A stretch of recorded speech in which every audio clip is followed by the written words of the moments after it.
Jigar bilan bog'liq kasalliklar bor insonlarga gripp qanaqa ta'sir qiladi? Jigar kasalliklari sabablari ko'p o'zi kelib chiqishi. Viruslar sabab, o'tkazilgan kasalliklar sabab. Gripp devas. Grippni o'zi ham jigarni chetlab o'ta olmaydi deb o'ylayman. Jigarga ta'sir bo'ladi. Lekin bular hammasi tuzaluvchi holatlarda. Endi imенно jigari kasal, surunkali gepatiti bor yoki viruslar sabab mana B, C, D viruslari deymiz, jigari kasal qiladigan viruslar.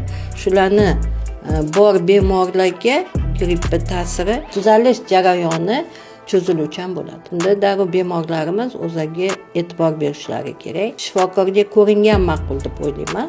Menga ham ko'p telefonlar bo'ladi, bemorlarim menda gripp bo'lib qoldi, ORV bo'lib qoldi, nima qilaydi? Birinchi mahalliy shifokorga ko'rining. Qilingan tavsiyalar bilan men bilan o'rtoqlashing. Kerak emas, sizning holatlaringizda yana yo'riqnoma qilib beraman, tushuncha beraman.